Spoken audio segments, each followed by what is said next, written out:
Olá, bom dia. O programa Mais Médico começou a gerar polêmica desde o ano passado, mesmo antes da posse do novo presidente Jair Bolsonaro. Houve uma ruptura do contrato entre o Brasil e Cuba por parte de Cuba, que resolveu desistir. Mas quais os efeitos dessa ruptura? Quais os efeitos do fim do programa Mais Médico? O que aconteceu a partir daí? É sobre isso que nós vamos conversar no programa de hoje. E quem vai conversar comigo sobre tudo isso é o Dr. Mauro César Oliveira, que é presidente da Associação Médica do Maranhão. Bom dia, doutor Mauro. Bom dia, Elda. É um prazer estar aqui de volta ao seu programa. Quero agradecer mais uma vez esse convite, trazer esclarecimentos à população sobre esse assunto tão importante que é o programa Mais Médicos e que tem um papel essencial na assistência à população. Pois é, desde o ano passado, essa polêmica, vamos dizer assim, começou no ano passado, né? Quando o presidente se posicionou ao contrário ao programa, houve uma ruptura por parte de Cuba, inclusive, né? Foi Cuba quem resolveu sair do acordo? Sim, isso aconteceu no final de outubro, começo de novembro, ainda no governo Temer. Logo após as eleições, né, o presidente eleito, na época, ainda como presidente eleito, Jair Bolsonaro, se posicionou contrário ao programa e houve uma ruptura onde o próprio governo cubano cancelou o contrato e em menos de 2 semanas chamou de volta os 8.300 médicos que estavam atuando aqui no Brasil. Esse posicionamento, essa forma de se expressar do presidente Bolsonaro, ela vai de encontro ao que pensam as entidades médicas. Ao contrário do que muito se divulga na mídia, as entidades médicas nunca foram contra um programa como Mais Médicos que vá dar assistência à população. Mas sim, seria um contrassenso, né? Exatamente. Mas sim, as entidades médicas, e aqui eu represento a Associação Médica Brasileira, da qual eu faço parte da diretoria nacional, elas se posicionaram contra a forma como o programa foi criado. Em primeiro lugar, não haveria nenhuma justificativa para você admitir no programa profissionais sem a revalidação do diploma, sem que eles tivessem um reconhecimento legal de que eles tinham capacidade técnica para isso. O que justificaria você trazer profissionais de fora, seja médico, engenheiro, o que seja for, e aceitar esses profissionais trabalhando, assistindo a população numa coisa tão importante que é a saúde, sem que tivesse a sua capacidade técnica comprovada por uma prova. E mais, diga-se de passagem, a lei brasileira exige isso. Então, uma vez que o governo federal elimina essa possibilidade dos médicos estrangeiros fazerem a prova, está indo de encontro à própria lei. Sim, mas vamos ao que aconteceu. A gente parece estar falando de um assunto já superado, mas já vocês vão entender por que a gente está trazendo esse assunto de novo à discussão. Mas vamos só recordar um pouquinho, ver o que aconteceu. A partir dessa ruptura, os médicos cubanos foram chamados de volta para o seu país. Está bom que alguns ficaram aqui, mas eles não estão exercendo. A partir daí criou essa lacuna, né? Ficou um vácuo muito grande. Faz-se um concurso, aparece um monte de médicos, mas muitos, depois de aprovados, não foram assumir os postos. O que aconteceu então? A palavra concurso é uma das coisas que não está de acordo com o programa. Nós gostaríamos que fosse um concurso. Na verdade, o programa, ele é uma bolsa. Os profissionais que estão ali trabalhando, eles não são concursados, eles não são seletistas, eles não têm estabilidade, eles não têm plano de carreira, eles não têm direitos trabalhistas. É um contrato temporário de 3 anos, é um remendo. É uma forma... um contrato por tempo determinado. Exatamente. Então, porque quando se abriu as vagas, 8.300 vagas, um número muito maior de médicos se inscreveram, mas ainda nem todos tomaram posse. Sobraram ainda em torno de 17%, 1.400 vagas que não foram preenchidas pelos médicos brasileiros. Por quê? Justamente por essas condições. Não há estabilidade, não há direitos trabalhistas, não é um concurso, não são funcionários públicos. Então, alguns assumiram e outros não tiveram interesse. Esse número que ficou faltando vão ser assumidos, inclusive agora neste período, pela segunda chamada, que vão ser médicos brasileiros formados no exterior. Essa é a novidade, né, que aconteceu nesse final de semana, né, essa chamada de médicos. A semana passada, o Ministério da Saúde fez a segunda chamada.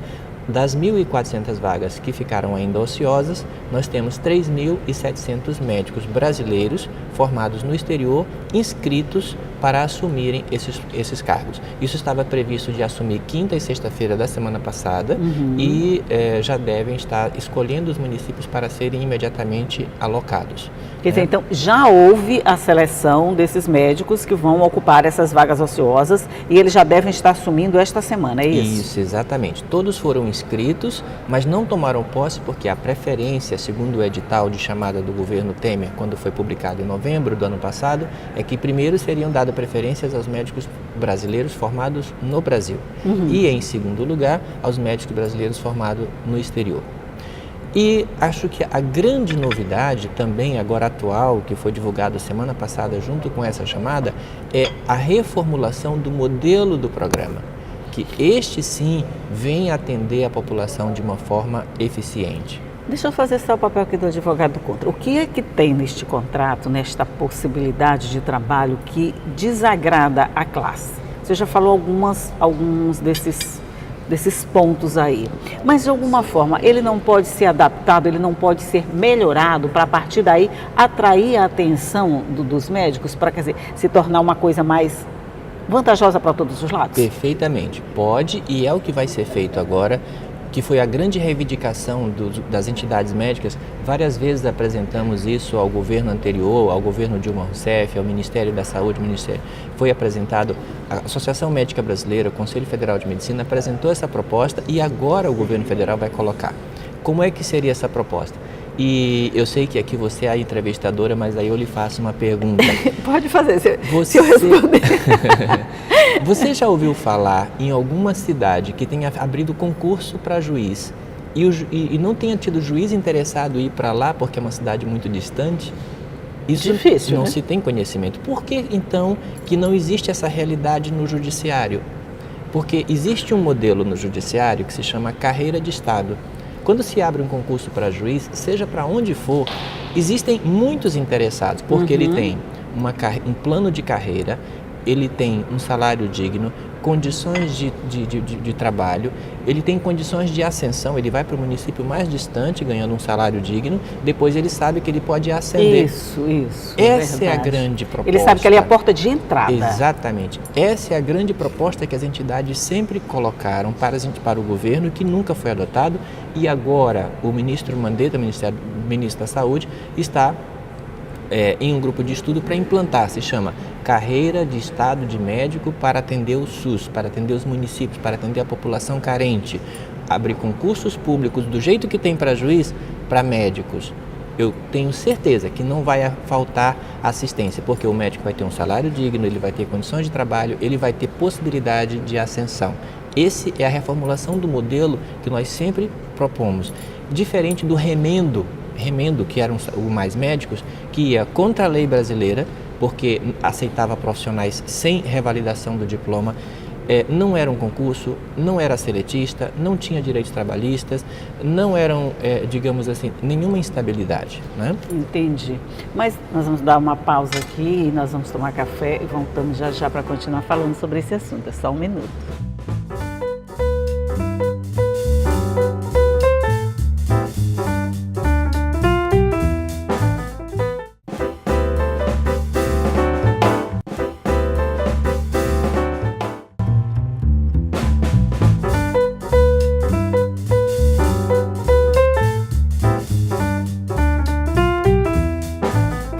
De volta aqui para conversar um pouquinho mais sobre os novos desdobramentos do programa Mais Médica. Aí o senhor está me falando uma coisa interessante, que vai ser estabelecidos critérios para que o programa se torne uma carreira, mais ou menos isso, né? Mas, claro que eu não vou deixar de provocar o senhor. Aqui no Maranhão mesmo, a gente ouve muito prefeito reclamando que oferece salários bem vantajosos, tipo assim, 20 mil reais. Para mim é um salário legal. Para médicos para o interior, mas os médicos não gostam de deixar a capital para ir trabalhar no município, por exemplo, lá em Carutapera, vamos dizer assim, que é bem longe. Mesmo nesses casos, onde tem um salário vantajoso, onde existe a possibilidade de trabalhar 3 dias por semana, por exemplo, não seria uma boa ideia? Precisa mesmo esse norte para que o médico se sinta protegido e garantido para exercer essa função? Eu vou lhe dar uma sugestão, vamos fazer uma experiência a você e aos telespectadores. Quando vocês forem a qualquer serviço público, a uma UPA, por exemplo, e for atendido por um médico, pergunte daqueles médicos que você vê, quantos deles são concursados? Quantos deles têm carteira assinada? Quantos deles têm direito a férias? Quantos deles têm direito a 13º? Quantos têm fundo de garantia? Sabe quantos você vai encontrar nas UPAs nessas condições? Zero. Nenhum. É Nenhum médico. É verdade. Hoje existem 2 modelos de contratação. Em hospitais públicos em geral, apenas se contrata pessoas jurídicas. Eu quero contratar um serviço de emergência de cirurgião, eu contrato uma empresa de cirurgiões. Ou então eu quero contratar um atendimento clínico para a UPA, eu contrato uma empresa de clínicos. E às vezes o médico que está lá, ele não é sócio da empresa, ele é subcontratado da empresa que ganhou o contrato. E se ele não der o plantão, ele não ganha. Se ele adoecer, ele não recebe. Se ele não trabalha, ele não tem rendimento. No caso do interior, é um segundo modelo. São contratos temporários, em que o médico ele não é concursado da prefeitura, muitas vezes. Ele tem um contrato temporário, muitas vezes ele recebe o primeiro, segundo, terceiro mês, depois a prefeitura começa a atrasar e ele deixa de dar o plantão, coloca outro e fica sem receber. Nós temos inúmeros casos. Então, salários, digamos assim, se considerar comparado com outros profissionais, o salário de um médico que dá um plantão no interior é um salário acima da média de outros profissionais. Em compensação, não há segurança, não há estabilidade, não há os direitos trabalhistas, não há o descanso remunerado. Ele não é um trabalhador regulamentado, né? Ele presta um serviço. Na grande maioria dos casos públicos, sim. Né? Mas, embora que nós estejamos nesta situação, as entidades elas estão sim preocupadas com a assistência à população, sim preocupadas em que a pessoa tenha. Por isso é que nós colocamos, desde o governo passado, uma proposta que possa levar uma assistência de qualidade e que as pessoas não fiquem sujeitos a essas experiências que possam, ao humor de um governo como o cubano, a determinado momento ter uma ruptura e causar uma falta de assistência. Outro ponto eu já ouvi, aqui vai só uma experiência de alguém que não sabe nada de medicina, tá? Que o médico prefere esse tipo de trabalho, tipo eu trabalho aqui, eu trabalho no Socorrão, eu trabalho no Cartão-Financeiro, eu trabalho não sei aonde, porque eu recebo por vários pontos e acabo recebendo mais do que se eu ficar preso num lugar só, através de uma carteira assinada. Se eu consigo ganhar em 3 hospitais, é melhor do que eu ganhar só um, mesmo que eu ganhe um pouquinho a mais, porque nos 3 eu vou ganhar bem mais. Essa é uma realidade para vocês? Isso é um pouco relativo, Elda. Até uma questão vocacional. Tem gente, por exemplo, que gosta mais de trabalhar com plantões, tem gente que gosta mais de consultório. É possível que alguns profissionais prefiram esse modelo, mas eu tenho certeza que se a pessoa tiver um concurso com salário, como eu citei o exemplo do juiz, com um salário digno, onde ele possa ter uma carga horária de trabalho compatível com o salário, com certeza que a assistência à população ela estará garantida e não passaríamos por essas experiências que temos passado. A partir de agora, desse entendimento que pode se levar a uma boa solução, em quanto tempo a gente pode dizer que vai contar com o resultado desse trabalho que a associação está fazendo junto com o governo para, vamos dizer assim, formalizar esse trabalho? Bom, isso vai levar pelo menos uns 3 anos. Por quê? O programa Mais Médico ele não acabou, né? Ele continua existindo. Essa nova chamada de profissionais que foi feita para suprir a ausência dos cubanos, ela tem um contrato de 3 anos que vai ser cumprido. Neste modelo que está funcionando, que é um modelo de bolsa, onde eles recebem salário. Só interrompendo, esses que estão sendo chamados agora, contratados, eles continuam no mesmo modelo do programa que já existia, exato. É isso, apenas né? substituindo os profissionais estrangeiros que saíram, né? Continua o mesmo modelo. Esse modelo ele não vai acabar agora, ele vai continuar cumprindo o prazo de 3 anos até encerrar o contrato. Após o prazo de 3 anos, o Ministério da Saúde já sinalizou que não vai renovar nestes moldes. Entendi. Então, existe um grupo de estudo dentro do Ministério, com participação das entidades médicas, onde se está elaborando um modelo de concurso público para a carreira de Estado. Então, vamos supor, nós temos 200 vagas para médicos no interior do Estado para atender a população do SUS. Então, vai haver um concurso federal onde os médicos vão ser concursados e vão ser receber, olha, o salário vai ser tanto e os municípios que nós precisamos são esses. E você vai ter um plano de carreira onde você vai ficar lá 10 anos naquele município, depois você pode ascender dentro do seu cargo, como se tem na magistratura que eu citei o exemplo, né? Quer dizer, já vem tudo pré-determinado, o médico já sabe quais são as regras, já sabe o que vai esperá-lo e com a possibilidade de ascensão. Isso é o mais interessante, na sua opinião? Nós acreditamos que sim, porque ele traz, primeiro, é legal. Não se está fazendo uma coisa à margem da legislação, como foi o Mais Médicos, que até mesmo a legislação trabalhista brasileira ela foi deixada de lado, porque as pessoas eles trabalhavam por um salário de 10 mil e recebia 1.000 e pouco, o governo cubano recebia a diferença, né? Através de um convênio internacional.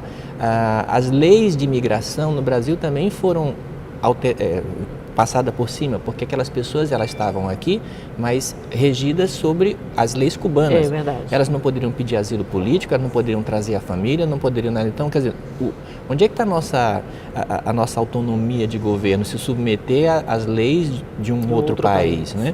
Então, nós acreditamos que esse modelo é um modelo que tem condições de dar certo, primeiro porque está dentro da legislação brasileira, segundo, que já existem exemplos em outras carreiras como a magistratura, e terceiro, oferecerá à população uma segurança de que ela vai ter um profissional ali que não vai ter de uma hora para outra qualquer motivo de que vai ter aquela desassistência, né?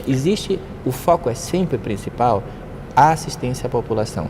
Uma forma de que eu possa ter o médico na atenção básica e que isso não venha a ser motivo de ruptura futura. Aí lá vem eu provocando de novo, tá?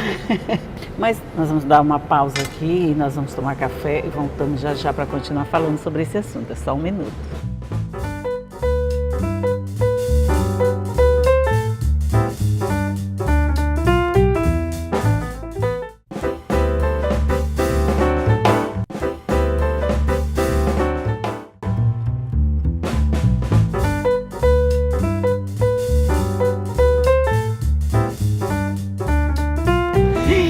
Essa mesma população, que é o alvo principal, o atendimento médico dessa população, agora ela está em muitos pontos desassistida, né? Sim. Com a saída dos cubanos, aí não sobrou nem cubano, nosso café está frio, não sobrou nem cubano, nem brasileiro. Esses municípios, por exemplo, aqui no Maranhão a gente tem alguns municípios nessa situação, não é? Sim. De que não tem essa assistência. Como é que está sendo feito agora? Essa nova chamada desses profissionais vai dar para suprir essa lacuna toda?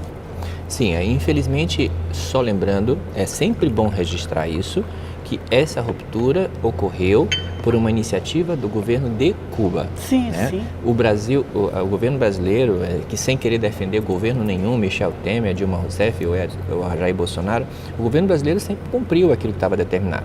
Então, por uma ruptura que o governo cubano chamou os médicos, foi que causou essa desassistência. E até que o Ministério da Saúde passado, do governo passado, foi muito ágil em chamar com bastante rapidez os profissionais. Ocorre que, pelos motivos que já conversamos, muitos não assumiram. Infelizmente, nós estamos passando por um período de 2 ou 3 meses em que alguns municípios sofreram com desassistência, mas agora as 1.400 vagas que restaram, que corresponde a aproximadamente 17% do programa, elas serão imediatamente, aliás, já estão sendo, né? Desde a semana passada. Porque já estão sendo chamados, desde né? A semana Eles já assumem passada. essa semana, é isso, né? Essa semana já era para assumir quinta e sexta da semana passada, né? Mas o Ministério da Saúde sinalizou uma pequena prorrogação. Então, esta semana já devem estar assumindo. São 3.700 médicos brasileiros formados no exterior que se candidataram para 1.400 vagas restantes. Então, acredita-se que não sobrarão mais vagas, né?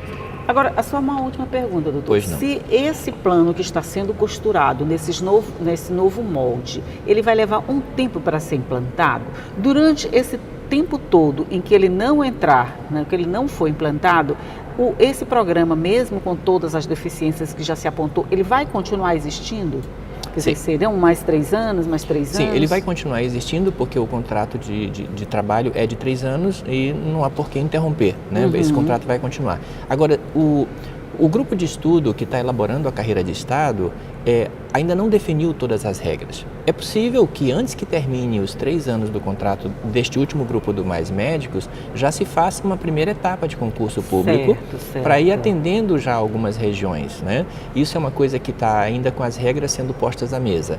Acredito que não vá se esperar 3 anos para se encerrar o Mais Médicos para depois fazer concurso. Não, até porque daqui a 3 anos já é quase final de governo. Já é quase final de governo, então, os resultados já devem estar sendo apresentados bem antes disso. É possível que ainda que em 2019 nós tenhamos já bastante novidades sobre o novo modelo do programa. A gente já pode ter um molde experimental, né, que já possa começar a ser utilizado, mesmo paralelamente ao Mais Médicos, para que novos médicos sejam chamados dentro desses novos moldes. É mais ou menos assim.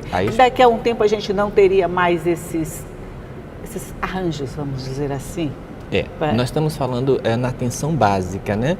A atenção básica que aquele atendimento lá na comunidade e tal. Mesmo, né? Então, tudo isso que estamos falando é para atender essa necessidade. Depois nós temos que partir para outros objetivos, né? Atenção secundária, terciária, atenção hospitalar, que ainda é muito carente também em municípios do interior, mas pelo menos nessa questão da atenção básica, a gente acredita que a implantação desse programa nos moldes de concurso público carreira de Estado, ela vai trazer sim uma grande melhoria da assistência à população, principalmente aquela mais carente do município mais distante. Aí quando a gente começa assim pela atenção básica, né, a gente pode pensar na possibilidade de que os outros degraus possam também seguir esse mesmo molde e dar uma certa comodidade, tanto para quem atende quanto para quem é atendido. Sem dúvida, até porque a assistência na atenção básica, ela resolve a grande maioria das necessidades e até diminui e evita muitos atendimentos da atenção secundária e terciária. Para você ter uma ideia, as 2 grandes doenças